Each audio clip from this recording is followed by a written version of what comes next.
balanced question here where we have this electric field between parallel plates and then this proton that's injected three different times.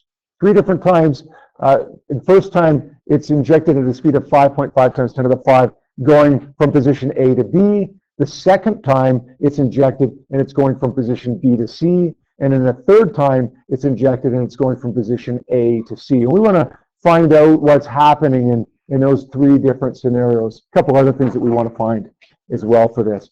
All right, so let's take a look at what the question actually says here, or what the questions actually say. First one should be easy, right? We want to draw and label two electric field vectors between the parallel plates. We know this, right?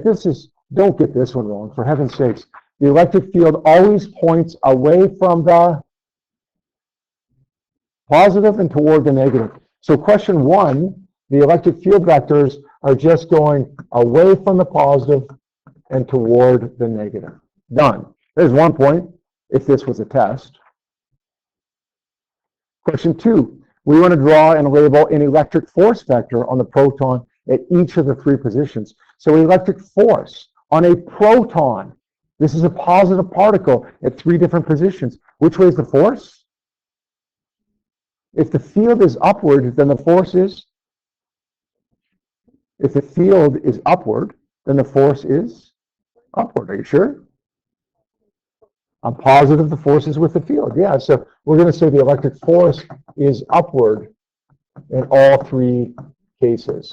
Now it starts becoming a little bit trickier here. Question three says, determine the magnitude of the electric field at each of the three positions. What do you know about the electric field in between these two parallel plates?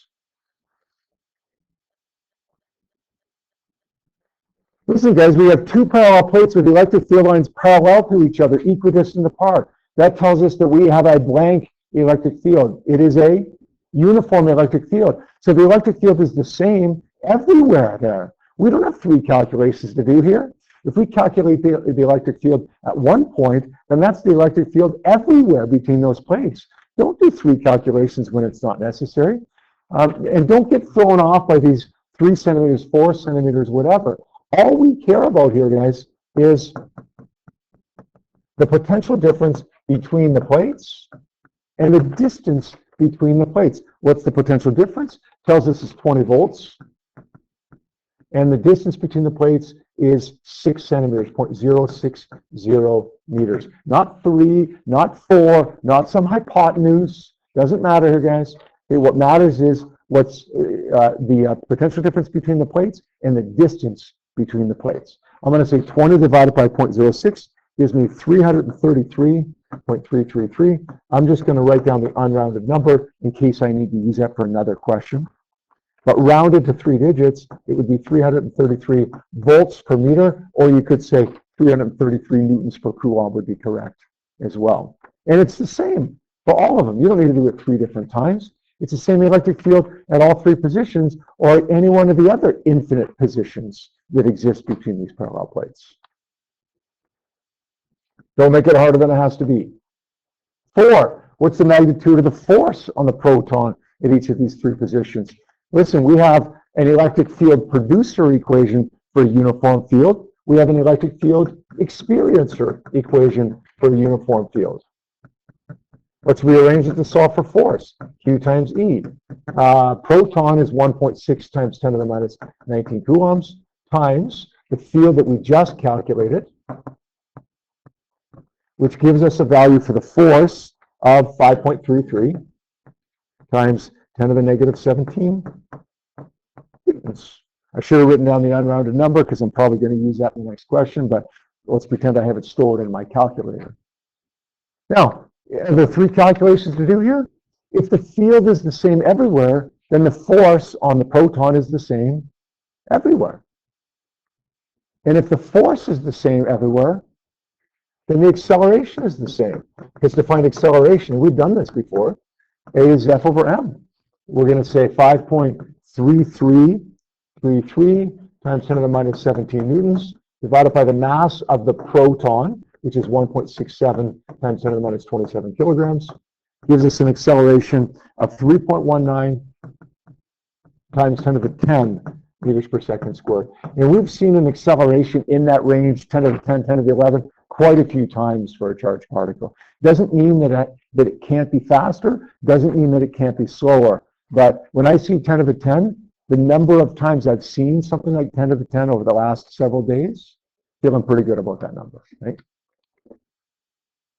And we don't need to do it 3 times because the acceleration of the proton is the same no matter where it is. Why? Because the force is the same no matter where it is. Why? Because the field is the same no matter where it is. Why? Because it's a uniform electric field that exists between 2 parallel plates. Let's go to question 8 now. I told you guys to skip 6 and 7, go to question 8 and 9, and then go back to 6 and 7 later. 8 says determine the final speed of the proton after it's been moved from position B to C. So we're going from position B to position C. This is a proton going toward a negative plate. It's going to speed up. We know what we do when a charged particle speeds up. That's like a car going down a hill. So let's set it up as a car going down a hill. The car was moving at the top of the hill. So it has kinetic energy at the top of the hill. It's at the top of the hill, so it also has potential energy, except it's not MGH potential, it's QV potential. And then what kind does it have when it's reached the bottom of the hill? 1/2 mv squared, kinetic energy. Now, we actually get to define the 0 point wherever we want.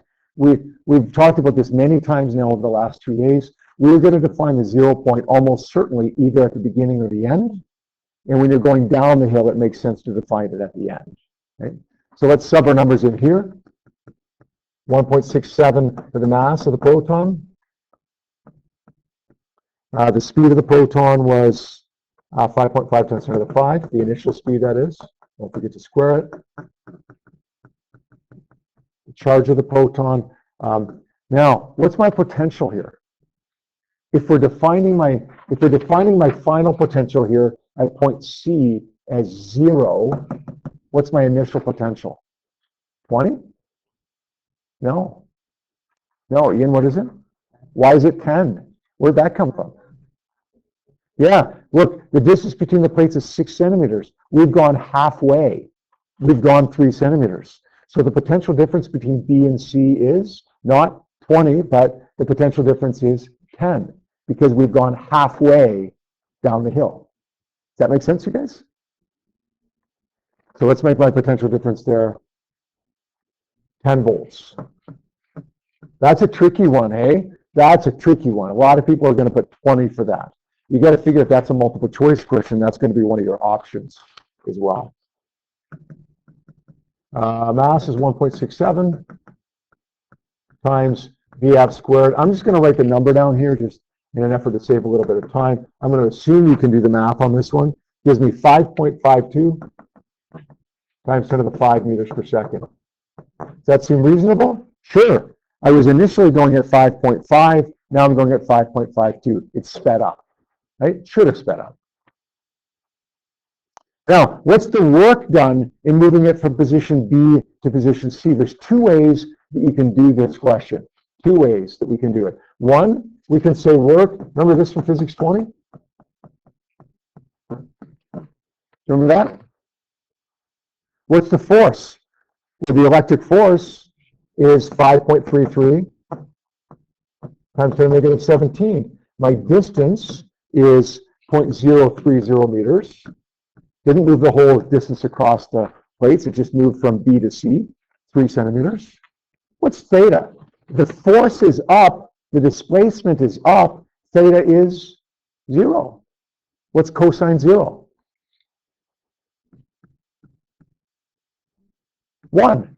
So it becomes F times D times 1. And that gives us a value of 1.60 times 10 to the negative 18 joules. Now, the other way to do it, I don't know if any of you tried to tackle it this way, work is the change in energy. Right? Remember that from Physics 20? That's called the work energy theorem. Yes? You could have said work is equal to 1/2 mvf squared minus 1/2 mvi squared. Subbing your numbers for VF, You calculated right here, 5.52, and the number for VI, 5.50. Go figure. If you sub your numbers in here and calculated that, go figure you get 1.60 times 10 to the negative 18 joules. How can it not be the same? If I do it two different but yet legitimate ways, how can I not get the same answer? This is a quiz or a test. You wouldn't have to do it both ways, right? But it would be a nice little check for us. Now, let's take a look at questions 6 and 7 here. 6 and 7 are going to go pretty quick for us. So are 10 and 11 actually going to go pretty quick for us. So hopefully we can finish this up in the next couple minutes here. 6 says, what's the final speed after it's been moved from position A to B? Guys, if it goes from position A to B, think about this. Think of it this way. Which way is the force? Upwards, right? Which way is the displacement?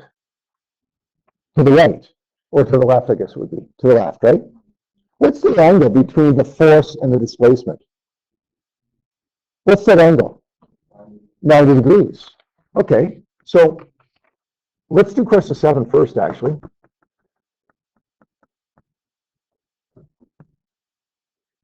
The force here is 5.33 times 10 to the negative 17 times the displacement of 0.04 meters times cosine 90 degrees.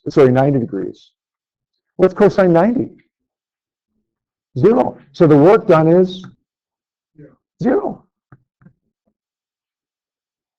Why is it 0? Because we're not changing potential. There's no potential difference between A and B. Right? The potential is the same at A as it is B. We're not any closer to the negative plate in B than we are in A. It's like being on a hill and being at the same height 2 different times on the hill. 2 seconds here, guys, 2 seconds. Now, guys, listen, if the work done is 0, then what's the change in speed? 0. So the speed will be 5.5. Hold on, 2 seconds, guys. I can finish this in, well, 20 seconds. The speed is just 5.50 times 10 to the 5 meters per second. We haven't sped up or slowed down because there's no work done. Now, real quickly, number 10 and 11 here.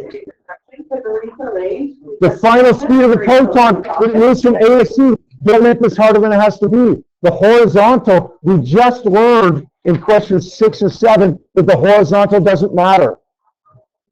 What matters? The vertical. So the answer to question 10 is exactly the same as the answer to question 8, because all that matters is the vertical. Does that make sense? So it's 5.52 times 10 to the 5. No calculation necessary. And what work is done? It was 1.6 times 10 to the negative 18 joules.